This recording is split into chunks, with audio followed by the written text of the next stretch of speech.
संशोधित अनुमान 2023-24 उधार को छोड़कर कुल प्राप्तियों का संशोधित अनुमान 27.56 लाख करोड़ है, जिसमें से कर प्राप्ति 23.24 लाख करोड़ है।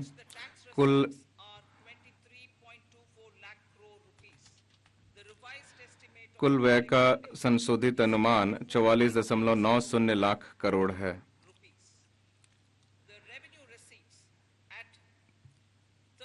30.03 लाख करोड़ की राजस्व प्राप्ति बजट अनुमान से अधिक रहने की आशा है, जो अर्थव्यवस्था में मजबूत विकास दर और इसके औपचारीकरण को दर्शाता है।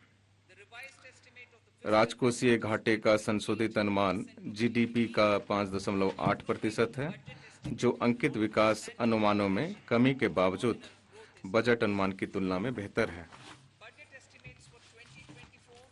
बजट अनुमान 2024-25 वर्ष 2024-25 में उधार में से इतर कुल प्राप्तियां और कुल व्यय क्रमशः 30.80 लाख करोड़ और 47.66 लाख करोड़ रहने का अनुमान है। कर प्राप्तियों के 26.02 लाख करोड़ रहने का अनुमान है। राज्यों के पूंजीगत व्यय के लिए 50 वर्षीय ब्याज मुक्त ऋण योजना कुल 1.3 लाख करोड़ के परिव्यय के साथ इस वर्ष भी जारी रखी जाएगी।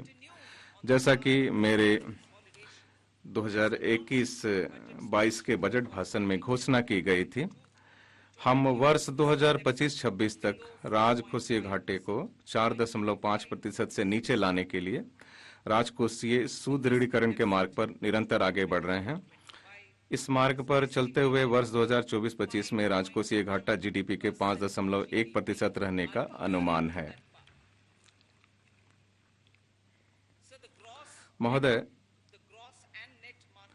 2024-25 के दौरान दिनांकित प्रतिभूतियों में शकल और निवल बाजार उधारियां क्रमशः 14.13 लाख करोड़ और 11.75 लाख करोड़ रहने का अनुमान लगाया गया है। ये दोनों उधारियां वर्ष 2023-24 के उधारों से कम रहेंगी। अब जबकि बड़े पैमाने पर निवेश हो रहा है, केंद्र सरकार द्वारा कम उधार लेने से निजी क्षेत्र के लिए और अधिक मात्रा में ऋण उपलब्ध होगा। लेखा अनुदान। मैं वित्त वर्ष 2024-25 के एक भाग के लिए विनियोग विधेयक के माध्यम से लेखा अनुदान हेतु संसद से अनुमोदन प्राप्त करना चाहूंगी। अब मैं भाग ख की ओर बढ़ती हूं। माननीय अध्यक्ष महोदय, पिछले 10 वर्षों में प्रत्यक्ष कर संग्रहण 3 गुना से अधिक हो गया है और विवरणी दाखिल करने वालों की संख्या 2.4 गुना हो गई है। मैं करदाताओं को आश्वस्त करना चाहूंगी कि उनके योगदान का देश के विकास और जनता के कल्याण के लिए विवेकपूर्ण उपयोग किया गया है। मैं करदाताओं के सहयोग के लिए उनकी सराहना करती हूं। सरकार ने कर दरों में कटौती की है और इन्हें विवेकपूर्ण बनाया है। नई कर योजना के तहत अब 7 लाख तक की आय वाले करदाताओं के लिए कोई कर देनदारी नहीं है। वित्तीय वर्ष 2013-14 में 2.2 लाख तक की आय वाले करदाताओं के लिए कोई कर देनदारी नहीं थी। खुदरा व्यापार के लिए प्रिजेम्प्टिव कराधान की सीमा 2 करोड़ से बढ़ाकर 3 करोड़ की गई। इसी प्रकार प्रिजम्प्टिव कराधान के पात्र व्यवसायियों के लिए यह सीमा 50 लाख से बढ़ाकर 75 लाख की गई। साथ ही कॉरपोरेट कर की दर मौजूदा स्वदेशी कंपनियों के लिए 30% से बढ़ाकर 22% की गई और कुछ नई विनिर्माण कंपनियों के लिए यह दर 15% की गई। माननीय अध्यक्ष महोदय, पिछले 5 वर्षों में करदाता सेवाओं में सुधार करने पर हमारा विशेष जोर रहा है। पहचान रहित निर्धारण और अपील की शुरुआत कर क्षेत्राधिकार आधारित निर्धारण प्रणाली को बदल दिया गया, जिससे कार्यकुशलता, पारदर्शिता और जवाबदेही बढ़ी है। अद्यतन की हुई आयकर विवरणियां, नया फॉर्म 26 एएस और पहले से भरी हुई कर विवरणियां शुरू किए जाने से कर विवरणियां दाखिल करने की प्रक्रिया अधिक सरल और आसान हो गई है। विवरणियों पर कार्रवाई में वर्ष 2013-14 में औसतन 93 दिन लगते थे, जो कम होकर इस वर्ष केवल 10 दिन रह गए हैं। इससे प्रतिदाय रिफंड जारी करने में तेजी आई है। अप्रत्यक्ष कर भारत में अत्यंत बटी हुई अप्रत्यक्ष कर व्यवस्था को एकीकृत करके जीएसटी ने व्यापार और उद्योग पर अनुपालन के बोझ को कम कर दिया है। उद्योग जगत ने जीएसटी के लाभ को स्वीकारा है। एक अग्रणी परामर्शदाता फर्म द्वारा हाल ही में किए गए सर्वेक्षण के अनुसार 94% उद्योग प्रमुख जीएसटी में हुए बदलाव को व्यापक रूप से सकारात्मक मानते हैं।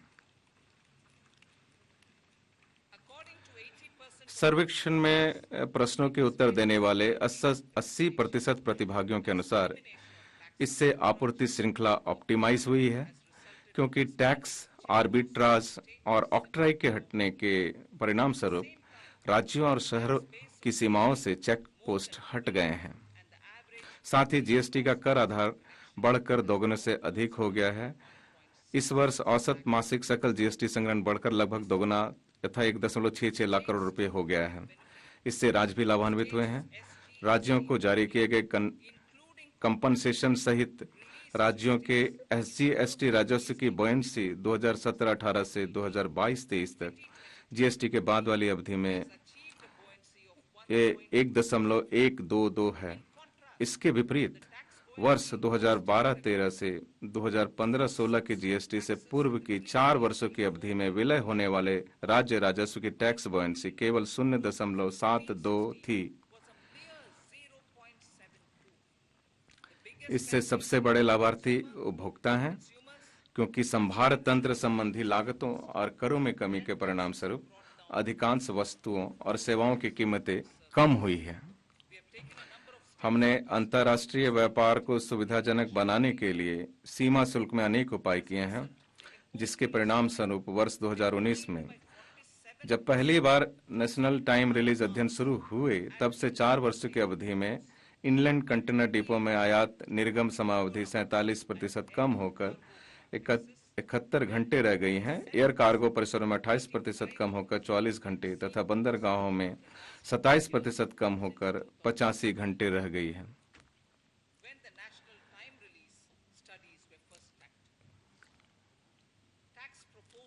कर प्रस्ताव। कर प्रस्तावों के संबंध में परंपरा के अनुरूप मैं कराधान के संबंध में किसी भी बदलाव का प्रस्ताव नहीं कर रही हूं और प्रत्यक्ष कर तथा आयात शुल्कों सहित अप्रत्यक्ष करों के संबंध में कर दरें यथावत बनाए रखने का प्रस्ताव कर रही हूं। तथापि स्टार्टअप और सावरेन संपदा या पेंशन फंड द्वारा किए गए निवेशों के लिए कुछ कर लाभ तथा कुछ आईएफएससी यूनिटों की कतिपय आय पर कर छूट की समय सीमा 31/3/2024 को समाप्त हो रही है। कराधान में निरंतरता बनाए रखने के लिए मैं समय सीमा की इस तारीख को 31/3/2025 तक बढ़ाने का प्रस्ताव करती हूँ। इसके अतिरिक्त जीवन की सुगमता और व्यापारिक सुगमता में सुधार करने की सरकार की परिकल्पना के अनुरूप मैं करदाता सेवाओं में सुधार हेतु एक घोषणा करना चाहती हूँ। बड़ी संख्या में कई छोटी-छोटी गैर सत्यापित, गैर समायोजित या विवादित प्रत्यक्ष कर मांग बही खातों में लंबित हैं। इनमें से कई मांग तो वर्ष 1962 तक के भी पुराने समय से मौजूद हैं। इनके कारण ईमानदार करदाताओं को परेशानी होती है तथा बाद के वर्षों में रिफंड जारी करने की प्रक्रिया में भी बाधा आती है। माननीय अध्यक्ष महोदय, मैं वित्तीय वर्ष 2009-10 तक की अवधि से संबंधित 25,000 रुपये तक तथा वित्तीय वर्ष 2010-11 से वर्ष 2014-15 से संबंधित 10,000 रुपये तक की ऐसी बकाया प्रत्यक्ष कर मांगों को वापस लेने का प्रस्ताव करती हूं। इससे लगभग 1 करोड़ करदाताओं के लाभान्वित होने की अपेक्षा है।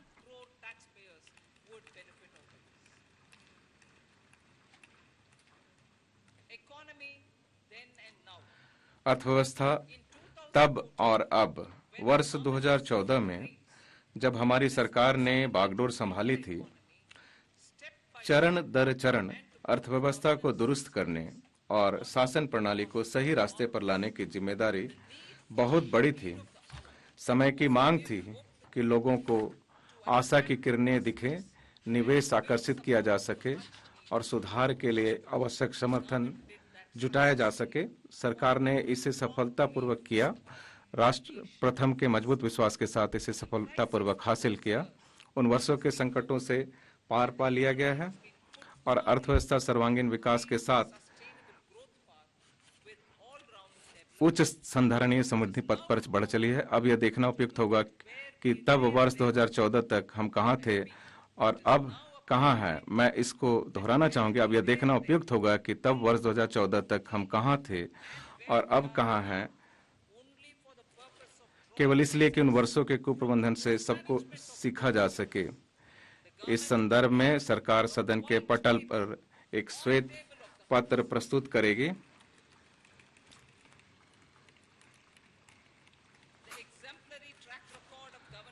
शासन, विकास और निष्पादन, प्रभावी प्रदायगी और जन कल्याण के अनुकरणीय ट्रैक रिकॉर्ड ने सरकार को लोगों का भरोसा, विश्वास और आशीर्वाद दिलाया है, ताकि आने वाले वर्षों और दशकों में नेक इरादे, सच्ची लगन और भरपूर प्रयासों से विकसित भारत के लक्ष्य को हासिल किया जा सके, चाहे इसके लिए जितना भी जतन करना पड़े। इन शब्दों के साथ मैं इस गरिमामय सदन में अंतरिम बजट पेश करती हूं।